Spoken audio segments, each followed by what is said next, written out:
Direct News TV. Russian missile hits Ukrainian apartment building, 1 killed. Kiev, Ukraine, AP. A Russian missile struck an apartment building in the center of Kramatorsk on Tuesday, killing at least 1 person and wounding 9 others in one of Ukraine's major city strongholds in its eastern Donetsk region as it fights against Moscow's invasion, officials said. Ukrainian President Volodymyr Zelensky posted a video showing gaping holes in the facade of the low-rise building that bore the brunt of the strike.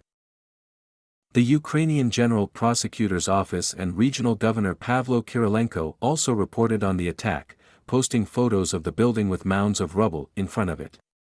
The impact damaged 9 apartment blocks, a kindergarten, a local bank branch and 2 cars, Kyrylenko said. The war, which erupted after Russia's launched its full-scale invasion in February 2022, has brought heavy civilian casualties. Tuesday's victims were among at least 7 civilians killed and 30 wounded in 24 hours, Ukraine authorities said. They included a 55-year-old woman killed and a Russian shell hit her car Tuesday in a border town in northeastern Ukraine. Russian troops are striking residential buildings, schools and hospitals, leaving cities on fire and in ruins, Kyrylenko, the regional governor, said on Ukrainian television.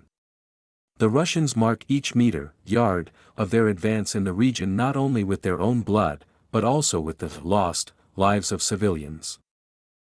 Kramatorsk houses the local Ukrainian army headquarters. Ukrainian authorities say it has been regularly targeted by Russian shelling and other attacks in the past. A missile strike on the city's train station last April, which Kiev and much of the international community blamed on Moscow, killed dozens of people and wounded more than 100. Russian President Vladimir Putin, speaking Tuesday during a meeting with workers at a helicopter factory in southern Siberia, once again cast the conflict in Ukraine as an existential one for Russia, charging that unlike the West, which, he said, is seeking to advance its geopolitical clout, it's fighting for its existence as a state. For us, it's not a geopolitical task, Putin said, it's the task of survival of Russian statehood and the creation of conditions for the future development of our country.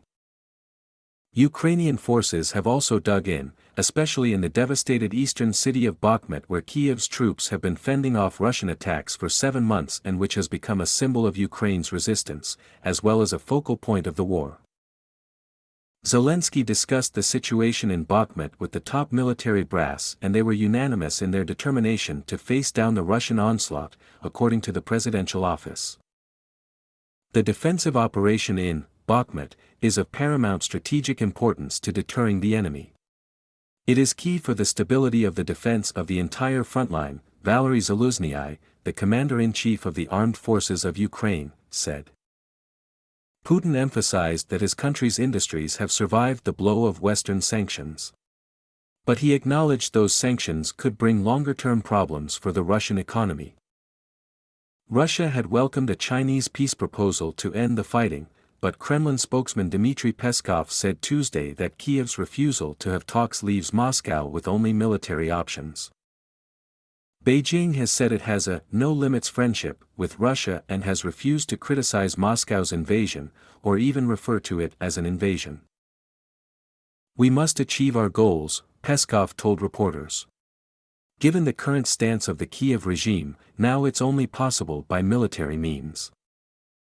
However, Moscow's pursuit of its goals in Ukraine has been slowed by poor war management and short resources after being beaten back at the end of last year in a Ukrainian counteroffensive, military analysts say. The UK Ministry of Defence said Tuesday that Russia's artillery ammunition shortages have likely worsened to the extent that extremely punitive shell rationing is in force on many parts of the front. That shortcoming, it said, has almost certainly been a key reason why no Russian formation has recently been able to generate operationally significant offensive action. In other developments, the Russian parliament's lower house on Tuesday gave final endorsement to a bill that extends punishment for showing disrespect toward participants in the special military operation, which is how the Kremlin officially describes its war in Ukraine. The change makes it punishable to spread allegedly fake information not only about the military, but also members of volunteer units, in an apparent reference to the Wagner Group military contractor. Those convicted of spreading such information face a prison term of up to 15 years. The bill is set to be approved by the upper house before President Vladimir Putin signs it into law. Iceland's Prime Minister, Katrín Jakobsdóttir, made an unannounced visit to Kyiv on Tuesday. She laid flowers at a ceremony for Ukrainian volunteers who have been killed in fighting since 2014, when Russia annexed Ukraine's Crimean Peninsula and Russia-backed separatists started an insurgency in the eastern Donbass region. Jakobsdóttir was expected to meet with President Zelensky during her visit. My name is Kingsley. Please like, share, subscribe and hit that notification bell so you can be the first to be notified whenever we post. You won't regret it.